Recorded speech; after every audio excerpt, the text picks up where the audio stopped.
something that I am concerned about. You know, we have about, say about 12 years right now to really kind of turn it around, or else they say it could be lost forever. There's no coming back as far as like the climate change and how we can affect it. You see it right now, the Arctic is melting. Ocean levels are rising.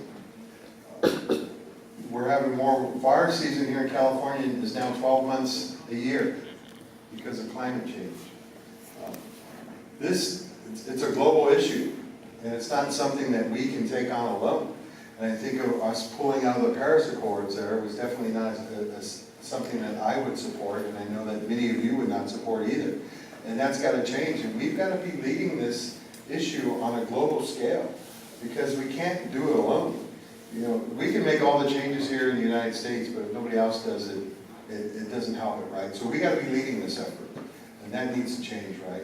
California's been a leader in this effort. One of the bill that I did sign on to with Congressman Salute Carvajal, who's up in Santa Barbara, is that we won't do any oil drilling off the coast of California. So we don't want that here. We don't want the oil drilling here off the coast of California. That's why we haven't done it in decades, and there's no reason to go back to that. We need to get off of fossil fuels. It's going to take a while, but I mean, we have to be, I think, aggressive along those lines. And so I'm committed to that. I'm committed to work on these issues to make sure that it can change, and so that our kids, everybody's kids, has a planet that they can grow up in. And they don't have to worry about the air that they breathe or the water that they drink. And so I am committed, I tell you, to protecting our planet. All right. All right, so we have 4 more questions. Betta Meyer, Cindy Sowers, Elena Delatorre, and Dr. Marie Torres, if you don't mind making your way to a microphone.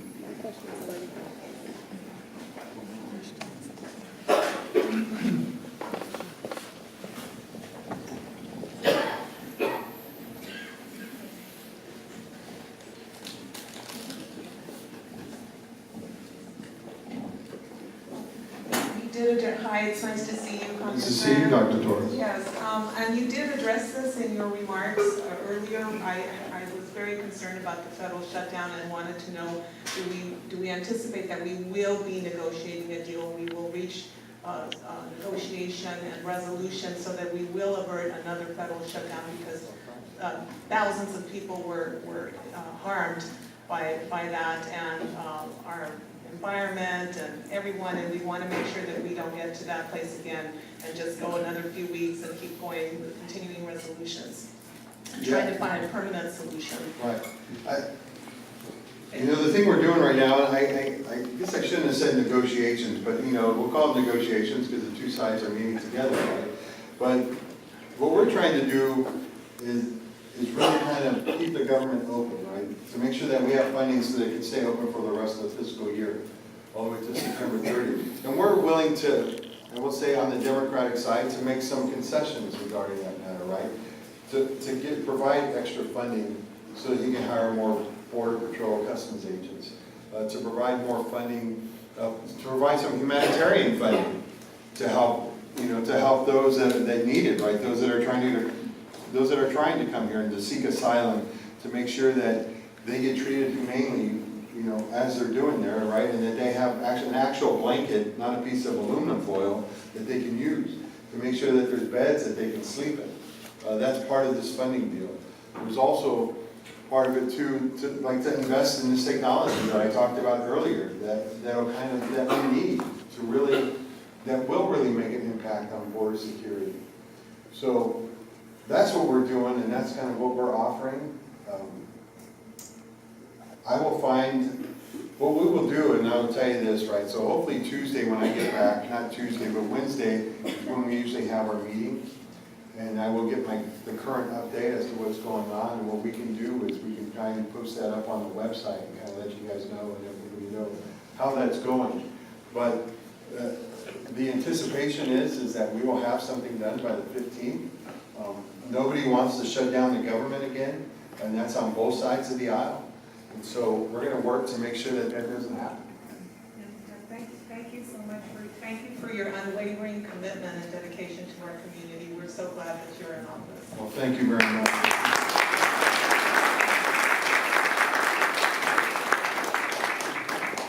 Good afternoon, Mr. Cisneros. Thank you for this opportunity. My name is Elena de la Torre, and this question is about education. My husband and I are both educators with the Los Angeles Unified School District. 33,000 of our colleagues and us, of course, just came off of a 6-day strike, hoping to shed light on public education. So basically, my question is, how can you support us? I understand you're not on the education committee, but how can you support public education throughout our country, throughout our nation? We are depleted in our human resources. We're running on skeleton crews, not just Los Angeles Unified, but Hacienda and all the districts. We have ratios of counselors from 1 to 500 supporting our students. We are depleted in psychologists at our school sites. Our school itself is an elementary school, and we have one psychologist a week, once a week. We need support.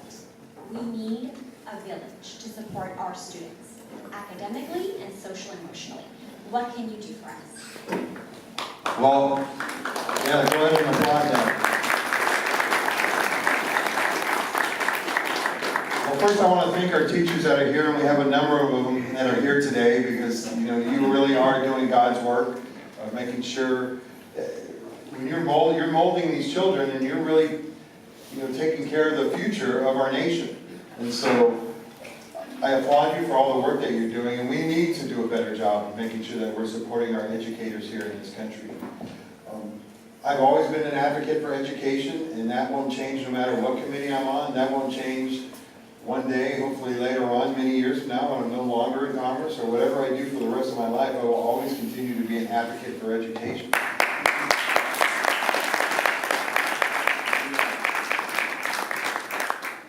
While I may not be on the Educational Labor Committee, two caucuses that I've joined, I will be kind of working on education. So the Hispanic caucus, I will be a part of that, and that was one of the task force that I signed up to be on.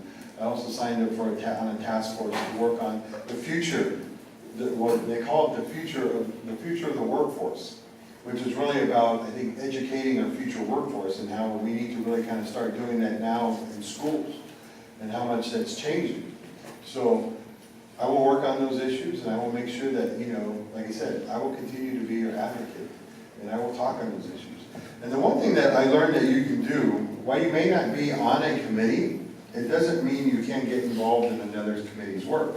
So if there's an issue that's important to you, if they're holding a hearing or they're doing something regarding that subject, you can go to that committee and talk to that committee chair and say, hey, I would like to have some time, you know, whether to, maybe it's the question Betsy the boss, or maybe it's the question somebody else who's there, and to get out there and kind of drill into the issues that are important to the district here.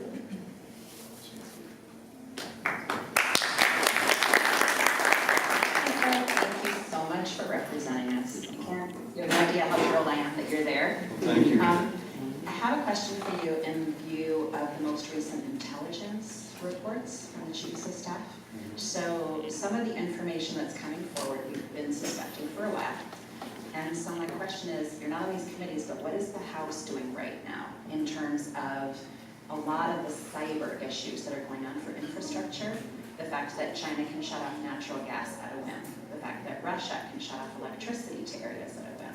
The fact that people have been hacking in our elections process. So these very outdated systems with very weak security. We have gifted kids all over the place that can work on this. What are we doing? Because this is very real threats, just like climate, just like other things. The United States Congress it started in 1789, so it's almost about 200. It's an institution that's almost about 250 years old around there, and it's a slow-moving process. So we've been here a month already. It's taken us about a month really to kind of get going. I will say the shutdown is kind of lingered over our heads, and it's kind of slowed that down from what I've heard from other members that have been there for a while, that they're like, wow, this is really taking a long time. So a lot of these committees are still, haven't gotten, they're just beginning to, or they might not have even gotten started up yet.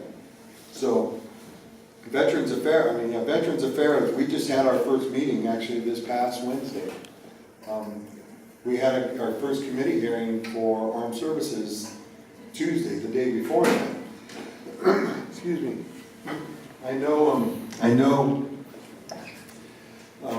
Adam Schiff, who's the chairman of the Intel Committee, is something that he's going to work on, and they're going to have their first hearing coming up where they're actually going to start questioning Donald Trump's former attorney, Michael Cohen. Is it Mike? Did I say it right? Yeah. But they're going to start questioning him. He's going to come in. And I think once this process starts going, we're going to start looking into those. You know, the committees will do that work. And we'll find out what's going on. And we've had, I would say, we basically had one briefing that kind of goes into details about things and what's being done. So I think as we kind of get more into this, we'll hear more about it and really kind of start to deal with these issues. I can say with confidence, things that we've been hearing about for the past 2 years, whether it's our intel agencies, whether it's Russia hacking into our elections, or anybody else hacking in any other systems, those issues are going to start to get looked into now. You know, the House of Representatives can now have oversight. Excuse me. Will now have oversight, so we can start looking into those to kind of find out what's going on. And so you're going to see a lot of, I think, hopefully some interesting news as to kind of what's going on. So keep your ears open and look and keep watching the news. I'm not going to be able to read the first name, I just can't read it. Jaramillo, maybe Crystal Jaramillo. And then Beatrice Riccardi has 3 questions, so why don't you come on over to the microphone, and then Margie Hills. But in the meantime, I have 2 cards that didn't have a name on them, so they're both on early childhood development. What role do you see the federal government playing in supporting child care, home visiting for mothers, developmental screenings for children and families? And then what are your feelings about early childhood ed, and how can you support it? We're learning more and more each day about early childhood development, how important it is, so that not only to the development of the child right now, but also into the future of the child's life, to when they become an adult. We need to invest in our children. That is the biggest investment that we can do, and it's going to give us the biggest return. So the more we can do to invest in our kids and start working with them earlier, to make sure that they're being educated, to make sure that they are learning, and to really work with them, the better off we're going to be in the future. And so the federal government needs to do a better job of that. And whether it's a Head Start, supporting programs like Head Start, or whether it's creating new programs that are going to allow us to make sure that our children are being looked after and really being taught and really learning to develop. Things have changed, so much right now. I remember when I started kindergarten, I think I went in there not knowing anything. You went there to learn to count, you went there to learn your ABCs. That doesn't happen anymore. And if you show up there at kindergarten with not knowing your letters or not knowing your numbers, you're already going to start to fall behind. And it's almost like a revolving cycle. Once you're behind, it becomes harder and harder to catch up. So there's a lot of programs that we need, not only early child development. I think another thing that we need to do is really invest in our summer schools.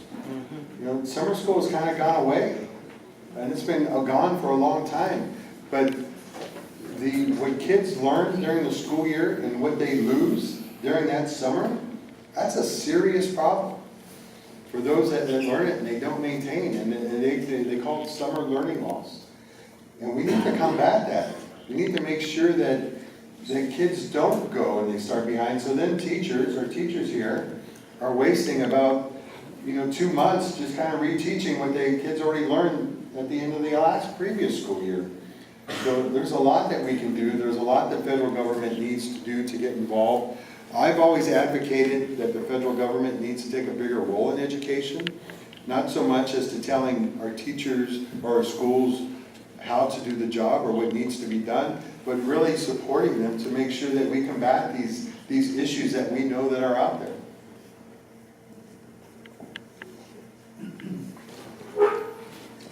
Thank you for coming, and congratulations on this town hall meeting. We definitely need it.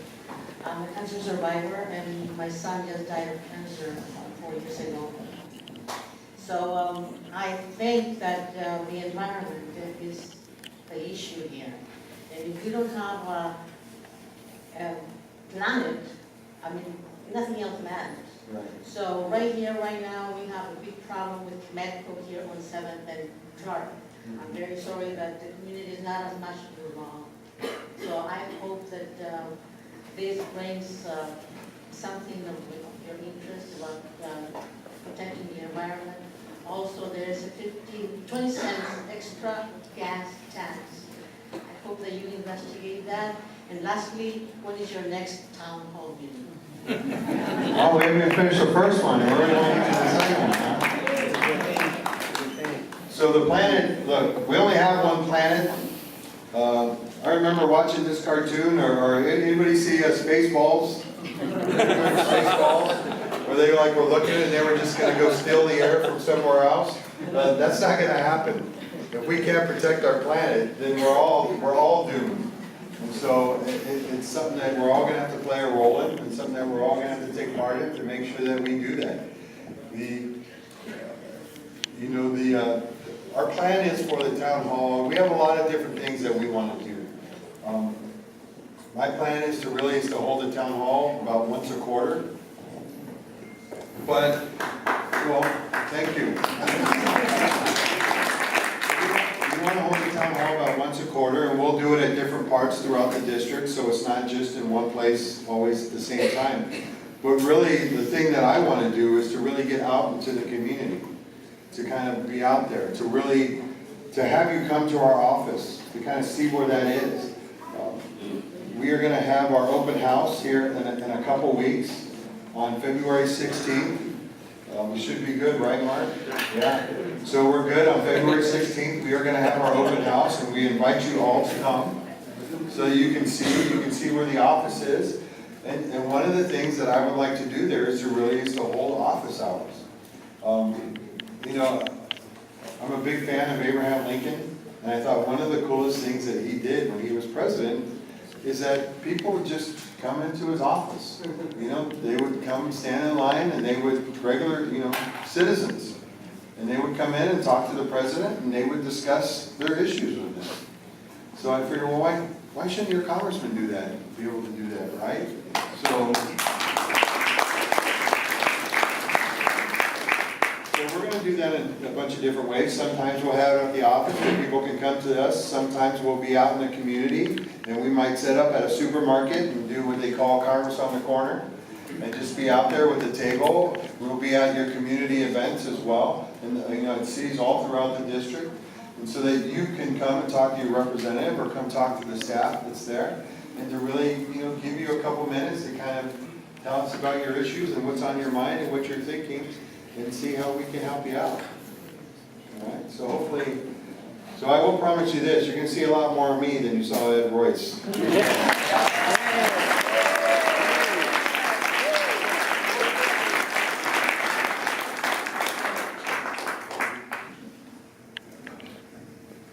I guess it's me. Marty Hills, and I too am thrilled that you were elected as our representative.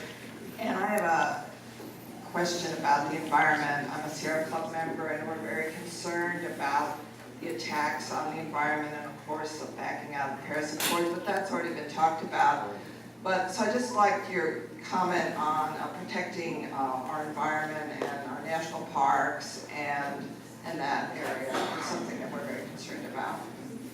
No, we need to protect our national parks. I mean, that was that was one of the great things that Teddy Roosevelt did, was he traveled across this country and he laid out so much land that would be like, you know, these are going to be our national parks.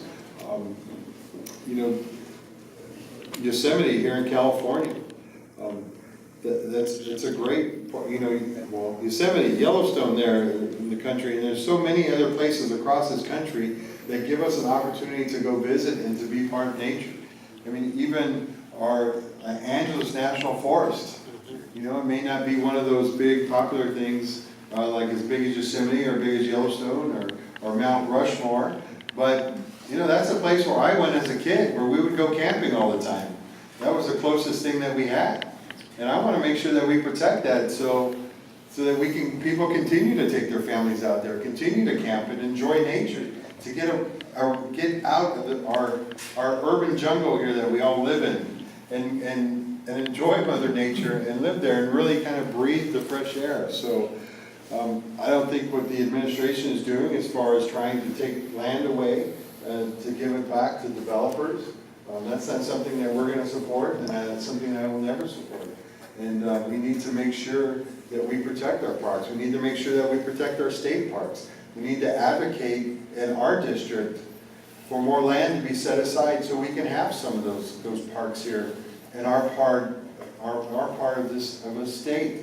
And so that's something I will continue to do, and that's something I've already been talking to people about. You know, so we're going to continue to talk about that, and we're going to continue to try and to advocate so that we can get more parkland here, and to make sure that they don't take any of what we have away. Thank you. I'm Crystal. I'm a citizen here in Houston Heights, and we have a really growing homeless population, and I'm also a nurse at LA County Medical Center, where a lot of the patients that I treat there are homeless, that are also discharged back onto the street. And I know that there's talks about Old County General being rehabbed and retrofitted to, I guess, cater to the homeless community. And do you know the impact that will have on the community, and if there's similar projects that are being undertaken and the impacts that will have? Well, to be honest, I'm not familiar with that project, but I would love to hear more about it. But I know taking care of our homeless is an issue that it's growing, and it's become more and more of something that we need to deal with, or it's just going to continue to get bigger and bigger and out of hand. And so our district spreads across three counties actually, San Bernardino, Los Angeles, and Orange County. We know Los Angeles has a huge homeless population. They just did a count recently in Orange County as well, to kind of figure out what that number is, what the current number of homeless population is in Orange County. And most of that population tends to kind of be in the northern part of the county. So it's affecting us. We know as a society, right, that when we need to give somebody, if we're going to give them a stable life, if we're going to help them get out of homelessness, we need to help them find some stability, to find some shelter, so they can get out of the cold and into really starting over their life again. And so there's a few projects here going on that I know that we're going to continue to support, especially ones with our veterans. Placentia has a veterans home that they're opening up to people that are homeless. Other cities are wanting to do the same thing. Buena Park is looking into doing a lot there to kind of I would say Buena Park, their city council is really focused on this issue. We had a meeting with them just this past Friday, and they're really committed to really building affordable housing, as well as building housing that will help the homeless population, help them get off the street. So it's just something that we need to do and we need to work on. And one of the issues is that we need to, when those federal dollars come down, when they come from Washington down to the state and to the counties, to make sure that money's spent